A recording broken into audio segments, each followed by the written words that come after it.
समझने वाली बात है, बहुत इजी सी बात है, ठीक है। सबसे पहले तो मैं आपको कर दूं एकदम कूल डाउन हो जाओ, काम हो जाओ, क्योंकि it's a very easy topic, बहुत अच्छे से समझ में आएगा यदि एक बार में समझ लिया तो, एकदम ध्यान दे करके, फोकस दे करके। चलो, तंत्रिका कोशिकाएं न्यूरॉन्स उद्दीपनशील कोशिकाएं हैं, ठीक है। उद्दीपनशील है क्यों? क्योंकि ये क्या देती है, रिस्पॉन्स करती है ना। छिपकली आई थी, रिस्पॉन्स किया तभी तो हटा, यदि रिस्पॉन्स नहीं करते तो अपन छिपकली को नहीं हटा पाते और मैं चीखते चीखते चीखते बेहोश ही हो जाती। क्लियर? सो क्योंकि उनकी झिल्ली ध्रुवीय अवस्था में रहती है। कैसे रहती है? ध्रुवीय अवस्था में रहती है, पोलराइजेशन अवस्था में रहती है। विभिन्न प्रकार के आयन पथ चैनल तंत्रिका झिल्ली पर पाए जाते हैं जो हम बनाएंगे। ये हमारी तंत्रिका झिल्ली है, ठीक है। ये हमारी न्यूरॉन मेम्ब्रेन है। इस न्यूरॉन मेम्ब्रेन पे डिफरेंट चैनल्स पाए जाते हैं और उसी चैनल्स की वजह से जो आवेग है उनका संचरण देखा जा सकता है। Clear that? तो कैसे होते हैं? जैसे कुछ होते हैं पंप, ठीक है, कुछ होते हैं पंप, जैसे अपन पंप करते हैं ना, ऐसे आपको पता हो तो, जैसे अपने स्टोव होता है, स्टोव में अपन वो डाल देते हैं, केरोसिन ऑयल डाल देते हैं और उसमें अपन पंपिंग करते हैं। इससे क्या होगा, वो तेल का रिसाव उस नलिका से होते हुए वहाँ चूल्हे पे जाएगा, जहाँ पर आग लगती है, जहाँ पर तुम खाना पकाते हो वहाँ तक पहुँच जाएगा। तो अपन पंपिंग के द्वारा कर रहे हैं। तो वैसे ही कुछ पंप भी यहाँ पर होते हैं, ठीक है। इसके अलावा कुछ जो गेट या चैनल होते हैं उसको हम कहते हैं मैकेनिकल गेट, मैकेनिकल गेट कहते हैं। तो हम इसको बोलते हैं मैकेनिकल गेटेड चैनल, ठीक है। एक तरह के ये हो गए। एक जो चैनल होते हैं उसको हम कहते हैं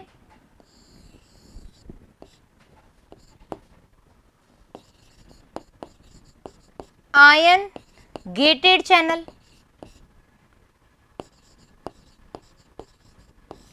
और एक हमारा होता है ligand gated channel, ligand gated channel.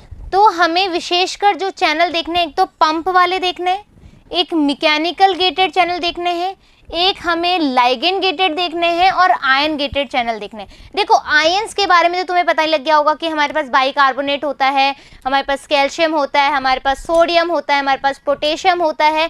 इनके आवागमन के लिए कुछ चैनल्स की ज़रूरत होती है हमारी बॉडी। अब मेरे को मूव करनी है ना, ये मेरे को एल्बो मूव करनी है, मुझे बॉडी में कैल्शियम की ज़रूरत होगी, एनर्जी की ज़रूरत होगी, और ये कार्य कौन करेगा? मेरे आयन गेटेड चैनल करेंगे, वो कैल्शियम पहुंचाएंगे ताकि मैं इजीली मेरी एल्बो को मूव कर सकूं। Is that clear?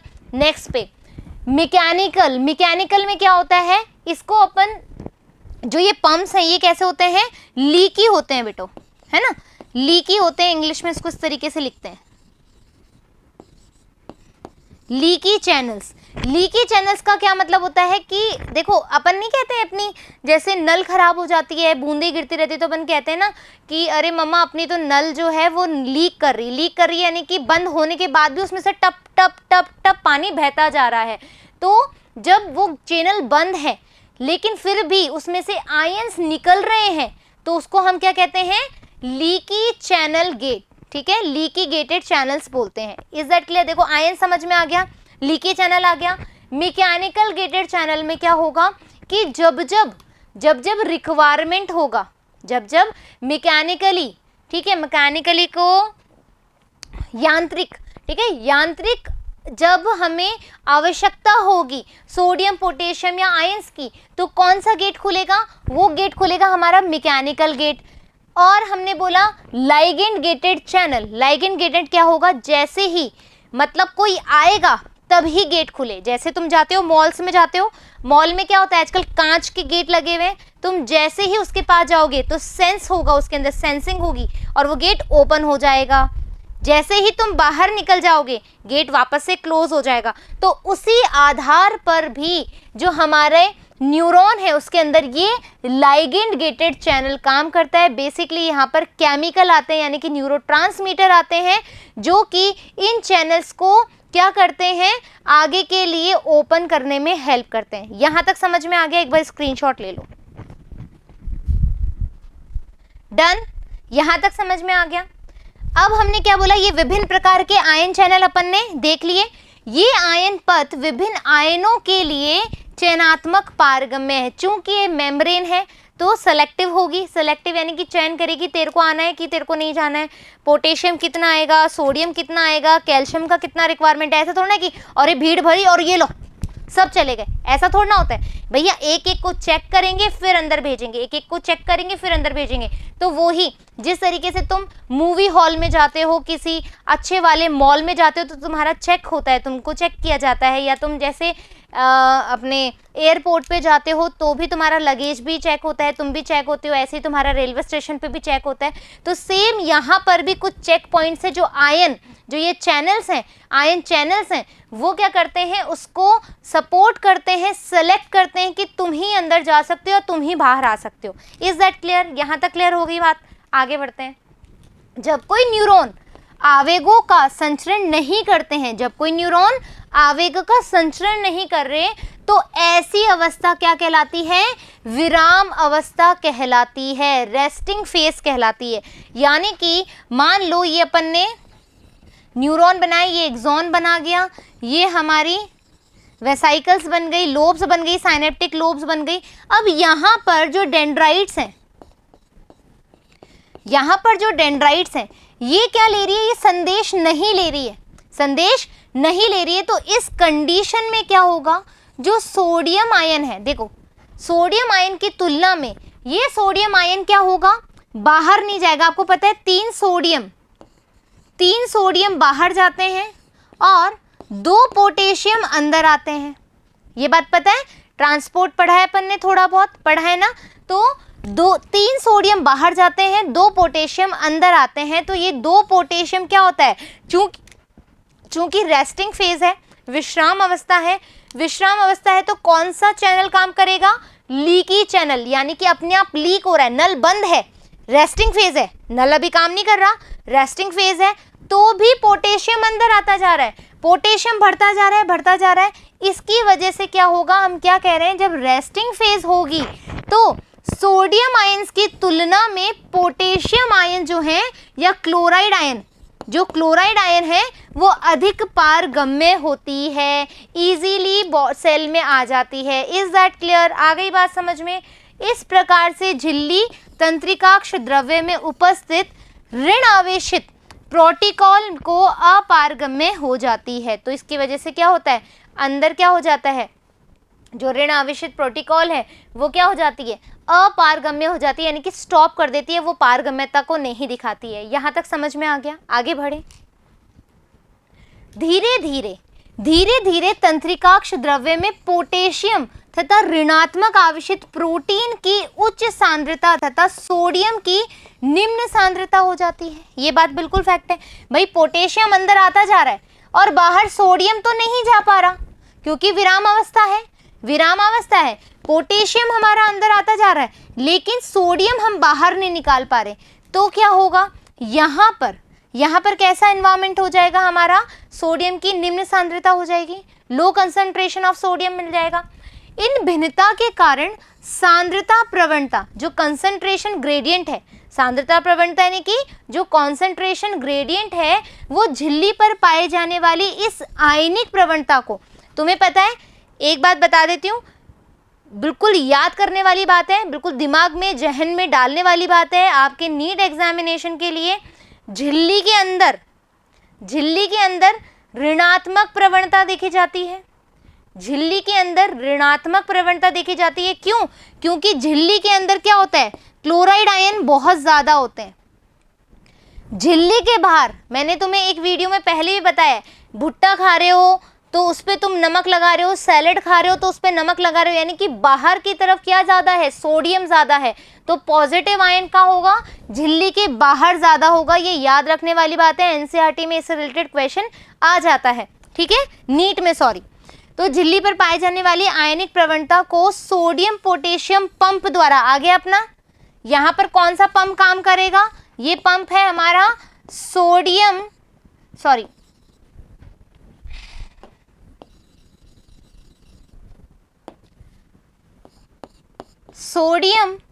Potassium pump, इसको हम बोलते हैं, क्या बोलते हैं, सोडियम पोटेशियम पंप काम करेगा। इस पंप के द्वारा प्रति चक्र, एक चक्र में इस पंप के द्वारा झिल्ली ये अंदर की तरफ है तो यहां से 3 सोडियम बाहर जाएंगे, ठीक है, और 2 पोटेशियम अंदर की तरफ आएंगे। इस पंप के द्वारा प्रति चक्र में 3 सोडियम बाहर की ओर और 2 पोटेशियम कोशिका में प्रवेश करते हैं। क्या हमने यही बात करी है?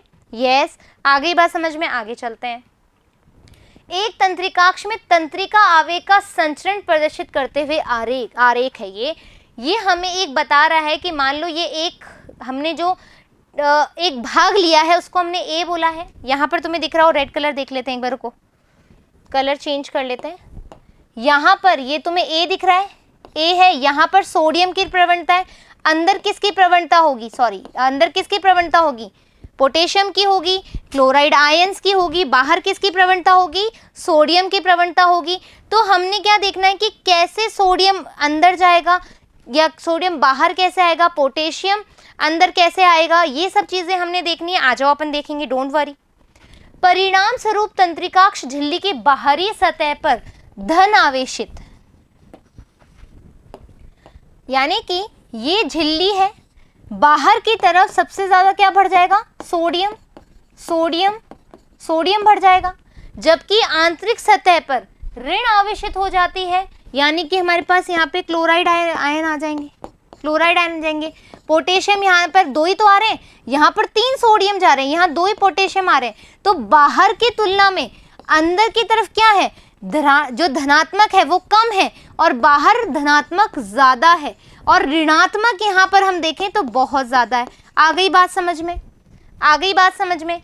विराम स्थिति में, यानी कि रेस्टिंग फेज में, नल बंद है, उस अवस्था में प्लाज्मा झिल्ली पर इस विभवांतर में विराम काल विभव कहते हैं। जो यहाँ पर ग्रेडियंट बनेगा उसको क्या करेंगे अपन, विराम कला विभव कहेंगे, जब रेस्टिंग फेज है। Clear that?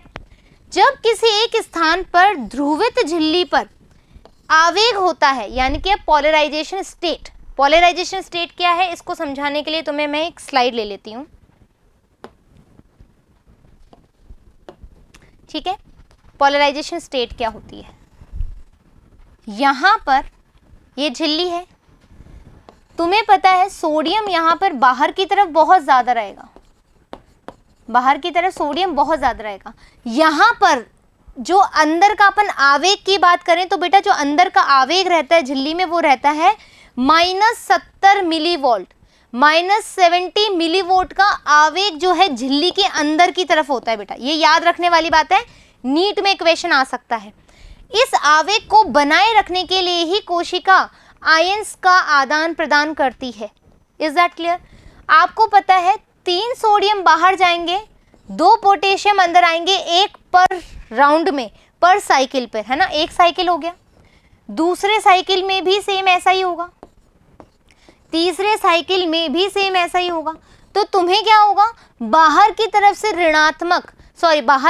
धनात्मक जो वातावरण है वो ज्यादा हो जाएगा और अंदर की तरफ ऋणात्मक हो जाएगा। लेकिन कंटिन्यूटी में यदि पोटेशियम आए जा रहे हैं, कंटिन्यूटी में पोटेशियम आए जाने वाले हैं, तो जहां पर सिचुएशन क्या थी, पोलराइजेशन वाली थी, ये किस में कन्वर्ट हो जाएगी, डीपोलराइजेशन स्टेट में आ जाएगी। भी बताती हूं क्या हो रहा है ये, यानी कि ये जो अवस्था ध्रुवण वाली थी, ठीक है, इसमें क्या होगा, ये विध्रुवण स्टेट में चला जाएगा। और विध्रुवण क्यों करेगा ये, क्योंकि पोटेशियम, मान लो अपन ने एक ग्राफ बनाया, इस ग्राफ में क्या हुआ, इस ग्राफ में अपन देखेंगे कि सबसे पहले हमारे सोडियम की जो थी वैल्यू ज्यादा थी, है ना, और यहाँ पर हमारी पोटेशियम की वैल्यू ज्यादा थी। ये पोटेशियम लिख लो, ये सोडियम लिख लो, ठीक है। लेकिन ठीक है, एक मिनट, ये हमारा पोटेशियम था। लेकिन जैसे जैसे पोटेशियम आता रहेगा, जैसे जैसे पोटेशियम आता रहेगा, ये यहाँ पर लिख दो -70, यहाँ पे -60, यहाँ पे -50, यहाँ पे +50, यहाँ पे +60, यहाँ +70, यहाँ +80, ऐसे कर लेते हैं। तो ये क्या करेगा, अब जैसे जैसे अब देखो पोटेशियम अंदर हो गया तो प्लस बढ़ रहा है, अंदर प्लस बढ़ रहा है, तो प्लस बढ़ रहा है तो ये कैसा करेगा, इस तरीके से बढ़ रहा है। यानी कि जो ध्रुवण की स्टेट थी वो किस में चेंज होगी, डीपोलराइजेशन में। यानी कि अपने आप ही पोटेशियम अंदर आता जा रहा है, पोटेशियम अंदर आता जा रहा है और अंदर की तरफ क्या हो रहा है, धनात्मक जो वातावरण है वो बनता जा रहा है और इस स्टेट को हम कहते हैं पोलराइजेशन। और डीपोलराइजेशन स्टेट को हम कहते हैं जब सोडियम अपने आप बाहर जा रहा है और जो पोटेशियम है वो एक नॉर्मल मात्रा में, अंदर ऋणात्मक माहौल है, बाहर धनात्मक माहौल है, तो वो स्टेट कहलाती है पोलर या फिर ध्रुवण स्टेट। क्लियर दैट, आ गई बात समझ में। तो जब ए स्थल की ओर स्थित झिल्ली सोडियम के लिए मुक्त पारगमी हो जाती है ना, यानी सोडियम हो रहा है तो ध्रुवित अवस्था है, पोलराइजेशन स्टेट है जो हमने अभी पढ़ ली। अब आ जाओ, जिसके फलस्वरूप सोडियम तीव्र गति से अंदर जाते हैं और एक सतह पर एक विपरीत ध्रुवता को दिखाते हैं। क्यों, अब देखो एक और बात, ये क्या कहना चाह रहा है, ये कहना चाह रहा है कि बाहर तुमने बोला बहुत ज्यादा सोडियम है, बहुत ज्यादा सोडियम है, तो ये क्या करेंगे, हायर कंसंट्रेशन से लोअर कंसंट्रेशन में जाना पसंद करेंगे। यदि आपने ट्रांसपोर्ट पढ़ रखा है तो ये चीजें एकदम क्लियर होगी। अधिक सांद्रता से कम सांद्रता की तरफ जाएंगे, यानी ये डिफ्यूजन करने लग जाएंगे आराम से। अभी डिफ्यूजन तो नहीं कर सकते, लेकिन gated channel, leaky gated channel या आयन गेटेड चैनल या मैकेनिकल गेटेड चैनल के थ्रू ये आराम से आ सकता है, तो ये अंदर आने की कोशिश करेगा। एक सतह पर विपरीत ध्रुवता हो जाती है। अब अलग अलग हो गई ना, एक तरफ तो ज्यादा क्या हो गया, पॉजिटिव आयन हो गया, अंदर ऋणात्मक कम हो गया, क्यों, अंदर भी जो पॉजिटिव है वो बढ़ता जा रहा है। अर्थात झिल्ली की बाहरी सतह पर ऋणात्मक आवेशित तथा आंतरिक सतह पे धनात्मक आवेशित हो जाते हैं। क्यों, क्योंकि सोडियम बोलेगा मैं अंदर आऊं, पोटेशियम जब अंदर ज्यादा हो जाएगा, पोटेशियम जब अंदर ज्यादा हो जाएगा तो ये बोलेगा मैं बाहर जाऊं, तो उल्टा हो गया। पहले हमारी सतह पर हमेशा सोडियम रहता था और अंदर पोटेशियम रहता था, लेकिन जब ध्रुवण अलग हुआ, सोडियम की मात्रा ज्यादा हुई, तो ये कहता है अधिक सांद्रता से कम सांद्रता की तरफ जाऊंगा, तो ये अंदर आने की कोशिश करेगा। और यहाँ पर भी पोटेशियम आयन बढ़ गया तो ये बाहर जाने की कोशिश करेगा। क्या होगा इस केस में, ए स्थल पर झिल्ली की विपरीत ध्रुवता होने लगती है, उसी को हम क्या कहते हैं, विध्रुवीकरण कहते हैं, जो मैंने आपको ऑलरेडी बता दिया है। ए झिल्ली की सतह पर विद्युत विभवांतर क्रियात्मक विभव कहलाता है। जैसे मैंने आपको बताया -70 मिलीवोल्ट जो है वो बढ़ता जाता है, जिसे तथ्यात्मक रूप से तंत्रिका आवेग कहा जाता है और यही आवेग कहलाता है। मतलब डीपोलराइजेशन हो रहा है, विध्रुवण हो रहा है, आवेग आगे की तरफ जाता जा रहा है, एक न्यूरॉन से दूसरे न्यूरॉन की तरफ। तंत्रिकाक्ष के कुछ आगे जैसे बी स्थान, मतलब यानी कि ए स्थान तो क्लियर कर लिया उसने, अब वो कहाँ पहुंच गया आवेग, बी स्थान पर। तुम्हें पता है यहाँ पर ये माइलिन की शीट है, यहाँ पर ये माइलिन की शीट है। नोड ऑफ रेनवियर पे पहले सोडियम यहाँ पहुंचा, दूसरी बार अब सोडियम यहाँ, यानी कि आवेग पहली बार यहाँ आ गया, दूसरी बार आवेग। अब तुम ये सोच रहोगे कि आवेग हमेशा ऐसे ही नहीं जाता, पहले सोडियम अंदर आता है, फिर सोडियम बाहर जाता है, फिर सोडियम अंदर आता है, फिर सोडियम बाहर जाता है। जंप नहीं करता कि अरे ये लो ये लो, ऐसे नहीं जाता। पहले अंदर आएगा, फिर एक स्टेप रखेगा, फिर बाहर जाएगा, फिर अंदर जाएगा, फिर बाहर जाएगा। Is that clear?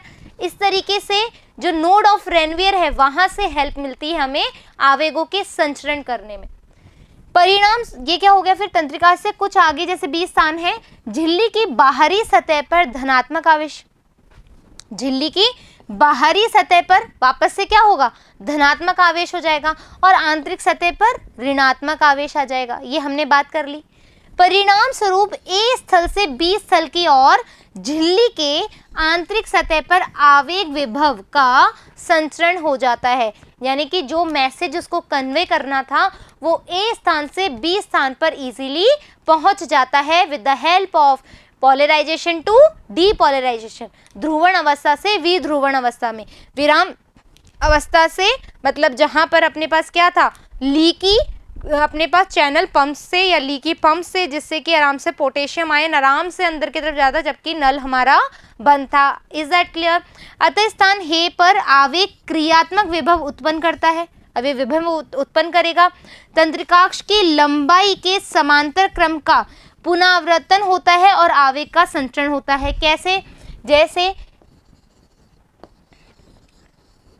ये क्या होगा, एक्सोन है, यहाँ पर अपने पास नोड ऑफ रेनवियर है, माइलिन शीथ है, यहाँ पर सोडियम आएगा, फिर जाएगा, फिर अंदर आएगा, फिर जाएगा, फिर जाएगा, फिर जाएगा, फिर जाएगा, ए बी सी डी ऐसे करते करते जितनी एक्सोन की लंबाई है, जितनी तंत्रिकाक्ष की लंबाई है, आवेग यहाँ पर पहुँच जाएगा और ये कहाँ पहुँच जाएगा, इस साइनेटिक लोब की तरफ पहुँच जाएगा और फिर ये जाएगा दूसरे न्यूरॉन की तरफ।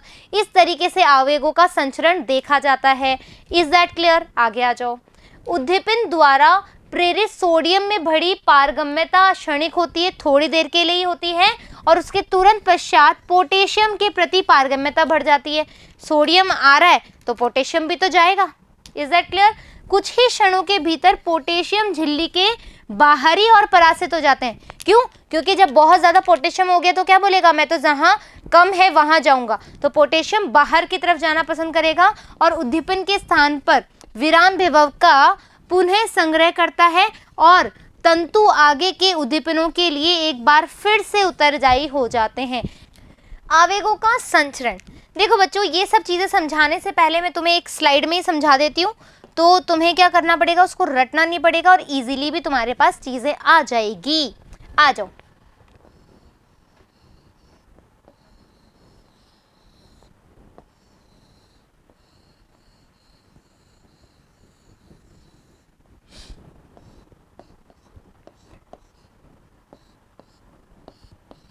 ठीक है,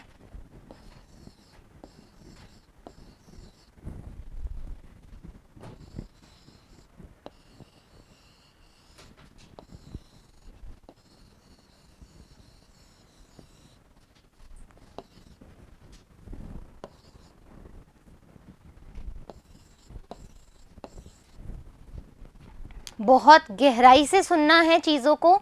यदि तुम इस स्लाइड को समझ लोगे तो तुम्हें जो तुम्हारी एनसीईआरटी की बुक में चीज़ें दे रखी है वो यूं चुटकियों में समझ में आएगी और ये पार्ट कैसे ख़त्म हो गया तुम्हें अंदाज़ा भी नहीं होगा। सुन लिया? अब देखो, लास्ट टाइम हमने जो बात करी थी उसमें देखा था कि कैसे सोडियम अंदर आता है, पोटेशियम बाहर जाता है, पहले धनात्मक आवरण होता है, फिर ऋणात्मक बन जाता है, किस तरीके से चीज़ें चलती रहती है और आवेगों का एक आवेग ए स्थान से बी स्थान पे पहुँचता है। अब क्या होगा, हमने आवेगों का संचरण करवा लिया, लेकिन ये संचरण हमें एक न्यूरॉन से दूसरे न्यूरॉन में करवाना है, एक न्यूरॉन से दूसरे न्यूरॉन में करवाना है, तो वो चीज़ कैसे होगी? देखो बच्चों, ये जो है हमारा पहला न्यूरॉन है, ठीक है, और ये हमारा दूसरा न्यूरॉन है। अब हमने क्या करना है, आवेगों का संचरण कराना है। तो तुम्हें याद हो तो जब अपन ने न्यूरॉन का स्ट्रक्चर देखा था तो यहाँ पर कुछ ऐसे ऐसे आवेश थे, है ना, साइनेप्टिक आवेश जिसको हम कह रहे थे, जिसको हम इंग्लिश में कहते हैं साइनेप्टिक वेसल्स या वेसाइकल, वेसल्स ही लिख लो चलो, ठीक है, वेसल्स। और यहाँ पर अपने पास क्या था, ये हमारा था साइनेप्टिक नोब। मैं इंग्लिश में ही लिख रही हूँ क्योंकि हिंदी में हमारे पास अभी डायग्राम आ जाएगा, ठीक है, इसलिए मैं इंग्लिश में लिख रही हूँ, सो डोंट वरी, हमारे पास हिंदी में डायग्राम आएगा, ठीक है। अब क्या होगा, देखो बच्चों, मान लो कि कलर चेंज करते हैं एक बार, मज़ा आएगा, क्योंकि मान लो ये संदेश, पहला संदेश, कोई संदेश आया है, इस डेंड्राइट ने एक्सेप्ट कर लिया, यहाँ पर आया, ये यहाँ तक बह रहा है, यहाँ तक बह रहा है, यहाँ तक बह रहा है, यहाँ तक बह रहा है, यहाँ तक बह रहा है, तो तुम देख रहे हो कि ये जो संदेश बह रहा है, जब तक संदेश हमारे एक्सोन में है, जब तक संदेश हमारे एक्सोन में है, इस वाले को हम कहेंगे इलेक्ट्रिकल आवेग, है ना, इलेक्ट्रिकल आवेग हम कहेंगे। जैसे ही ये आवेग बाहर निकल जाएगा इस वेसाइकल के थ्रू, इस वेसिकल में पहुंचेगा, है ना, और यहां से होते हुए बाहर पहुंच जाएगा। ये लो, ये बाहर पहुंच गया, इसको हम कहते हैं साइनेप्टिक क्लेफ्ट। अभी मैं हिंदी में भी समझाऊंगी, so don't worry. Synaptic cleft, इस क्लेफ्ट में यानी कि दो न्यूरॉन्स के बीच का स्थान कहलाता है साइनेप्टिक क्लेफ्ट। दो न्यूरॉन्स के बीच का स्थान कहलाता है साइनेप्टिक क्लेफ्ट। इस क्लेफ्ट में जब ये संदेश पहुंच जाएगा तो ये संदेश कहलाएगा हमारा रसायन आवेग या रासायनिक आवेग। और जब ये वापस से इस डेंड्रियाट्स के द्वारा, ये जो डेंड्राइट्स है, ये डेंड्राइट जब इस वापस से इस आवेग को ले लेंगे और ये वापस से इस तरीके से जाएगा तो ये वापस से क्या कहलाएगा? इलेक्ट्रिकल आवेग। ये बहुत ही इंपॉर्टेंट बात थी, आई कि नहीं आई? क्या देखा? दो न्यूरॉन्स है, इसके बीच में आवेगों का संचरण कराना है। कैसे संचरण कराना है? हमने बोला कि हमारे पास आवेग आया, जब तक ये एक्सॉन में था, ये यहाँ तक था, तो ये जो आवेग है इसको कहते हैं अपन इलेक्ट्रिकल आवेग। जैसे ही ये वेसिकल से या आवेश से बाहर निकला, अवकाश से बाहर निकला, तो ये यहाँ पर ये केमिकल हो गया। इसी को अपन क्या बोलते हैं? न्यूरोट्रांसमीटर कहते हैं। क्या बोलते हैं? न्यूरोट्रांसमीटर कहते हैं। ठीक है, न्यूरोट्रांसमीटर कहते हैं इसको, जो केमिकल होता है दो न्यूरॉन्स के बीच में पाया जाता है। यहाँ पर ये साइनेप्टिक लोब से डेंड्राइट्स जो पकड़ते हैं इसको, तो इस वाले जो ये रसायन होते हैं इसको हम कहते हैं न्यूरोट्रांसमीटर। और इसका बेस्ट एग्जाम्पल जो है वो है एसिटिल कोलिन। ठीक है, एसिटिल कोलिन जो है इसका बेस्ट एग्जाम्पल है। Clear that? और जैसे ही डेंड्राइट्स इसको एक्सेप्ट करेंगे, वापस से किस में चेंज हो जाएगा? इलेक्ट्रिकल आवेग में चेंज हो जाएगा। यहाँ तक समझ में आ गई? एक बार स्क्रीनशॉट ले लो, फिर तुम्हारी बुक में चलते हैं। क्लियर? आ गई बात समझ में? आ जाओ। अब तुम्हारी बुक क्या कहना चाह रही है ये सुन लो। तंत्रिका आवेगों का एक न्यूरॉन से दूसरे न्यूरॉन में संचरण सिनेप्सिस द्वारा होता है। ठीक है, क्या बोला मैंने? ये जो एक न्यूरॉन से दूसरे न्यूरॉन में जो मैसेज जा रहा है, जो आवेग जा रहा है, इसको हम क्या बोलते हैं? साइनेप्सिस। साइनेप्सिस, ठीक है, क्या बोलते हैं? साइनेप्सिस के द्वारा एक न्यूरॉन से दूसरे न्यूरॉन में आवेगों का संचरण देखा जाता है। तंत्रिका आवेगों का एक न्यूरॉन से दूसरे न्यूरॉन में जो संचरण है वो साइनेप्सिस के द्वारा होता है। एक सिनेप्स का निर्माण पूर्व सिनेप्टिक न्यूरॉन तथा पश्चिम सिनेप्टिक न्यूरॉन की झिल्ली के द्वारा होता है। अब आ जाओ, क्या कह रहा है ये जो बेटा, ये जो तुम्हें दिख रहा है यहाँ पर, ये कहलाता है पूर्व, क्योंकि पहला वाला सिनेप्ट है, पहले न्यूरॉन का है। और जो दूसरा न्यूरॉन इसको एक्सेप्ट करेगा, इसको हम बोलते हैं पश्च साइनेप्स। आ गई बात समझ में? जो पहला, जिसने पहली बार दूसरे वाले को आवेग दिया, तो ये कहलाएगा पहला यानी पूर्व। दूसरा वाला कहलाएगा पश्च, जो बाद में आएगा। Is that clear? में तो रटने की कोई जरूरत नहीं, हमें वैसे पता है। पश्च सिनेप्टिक न्यूरॉन की झिल्ली के द्वारा होता है, जो कि सिनेप्टिक दरार द्वारा विभक्त भी हो सकती है या नहीं भी। ठीक है, क्योंकि डिपेंड करता है आवेग कैसा है, एक्सेप्ट भी कर सकते हैं यदि कोई प्रॉब्लम नहीं है, और कोई प्रॉब्लम है तो वो एक्सेप्ट ना भी करें। सिनेप्स जो होते हैं वो दो प्रकार के होते हैं। विद्युत सिनेप्स, जिसको मैंने क्या बोला था? Electrical synapse. ठीक है, इंग्लिश में लिख दूं यहाँ पे, इलेक्ट्रिकल साइनेप्स। रासायनिक साइनेप्स यानी कि केमिकल साइनेप्स।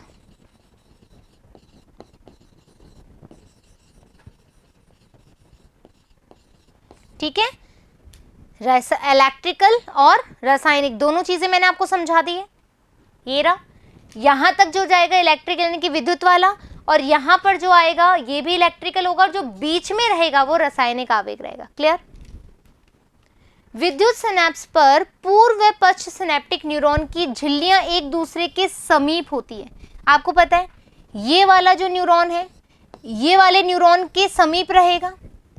एक न्यूरॉन से दूसरे न्यूरॉन तक विद्युत धारा प्रवाह सिनेप्स से होता है।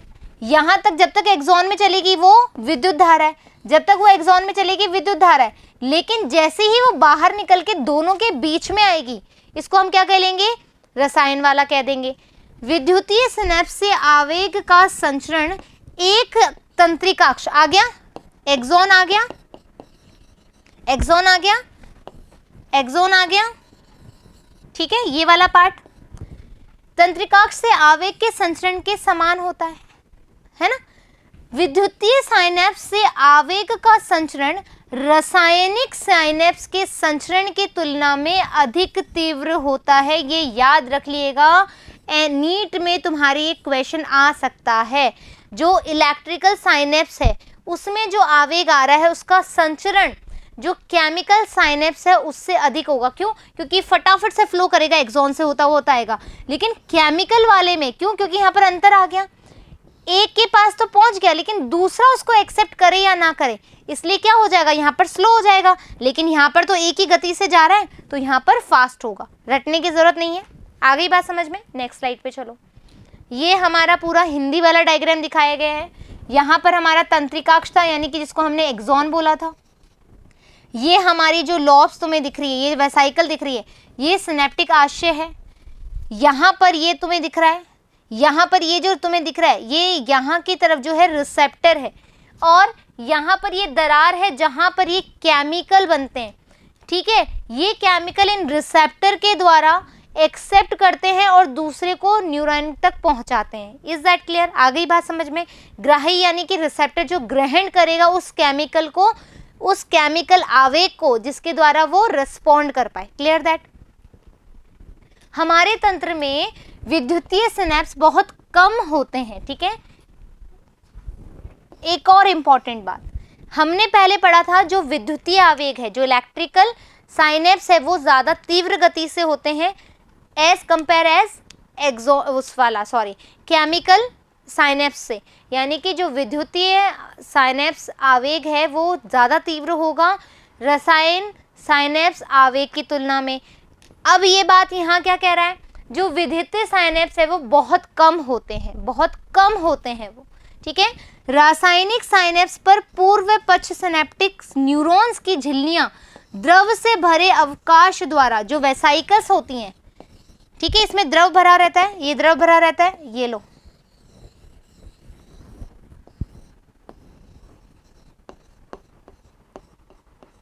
ठीक है, ये द्रव भरा रहता है।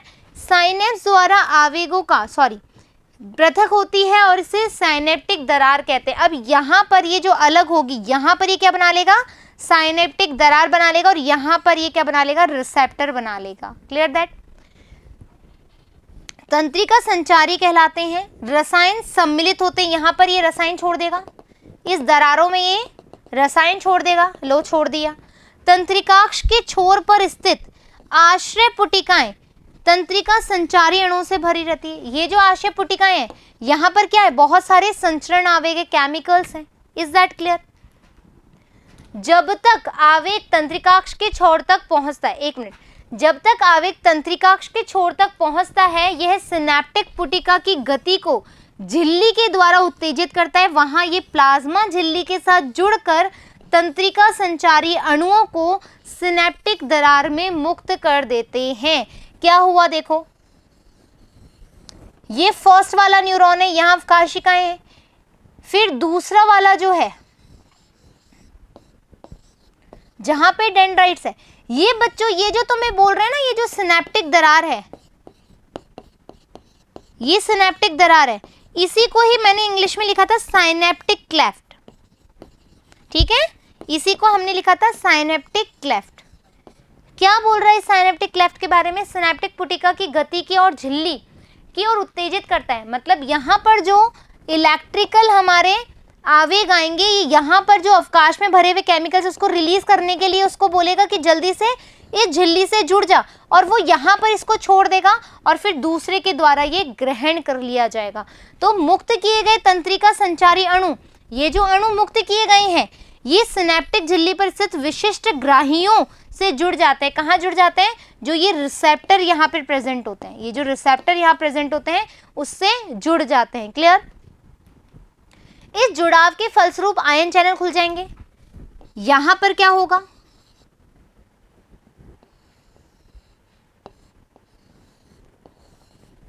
ठीक है, ये तो हमारा हो गया साइनेप्टिक लोब वाला, ये हमारा डेंड्राइट्स वाला पार्ट हो गया। सीधे ही ये जाएंगे और इससे यहां पर एंटर कर जाएंगे, सीधे ही जाएंगे। तो चैनल जो होते हैं बहुत इंपॉर्टेंट होते हैं आवेगों के संचरण के लिए। और क्या होगा, जुड़ाव के फलस्वरूप आयन चैनल खुल जाएंगे और उसमें आयनों का आवागमन पश्च सिनेप्टिक झिल्ली पर नया विभव उत्पन्न करेंगे। जो पुरानी ये है, पुरानी वाली है, इस पे जल्दी से पहुंचेंगे और इसको क्या करेंगे, नया विभव उत्पन्न करेंगे, यानी इसको एक्टिव करेंगे और उत्पन्न हुआ नया विभव उत्तेजक या अवरोधक हो जाता है। क्लियर दैट, या तो उत्तेजक होगा या तो न्यूरॉन ने यदि एक्सेप्ट कर लिया तो वो रेस्पॉन्स करेगा, यदि उसको एक्सेप्ट नहीं करेगा तो वो न्यूरॉन के लिए कोई भी रेस्पॉन्स नहीं आएगा। Is that clear. इस तरीके से जो हमारा थर्ड पार्ट है वो भी क्लियर हो गया है ना, सॉरी, हमारा फोर्थ पार्ट जो है वो भी क्लियर हो गया है। तो अब हम देखेंगे नेक्स्ट पार्ट में नया टॉपिक जिसमें हम CNS पढ़ने वाले हैं। आशा करती हूँ कि यहाँ तक का जो टॉपिक है वो अच्छे से समझ में आया होगा। जल्द ही मिलेंगे अपन नए पार्ट के साथ, जब तक धन्यवाद।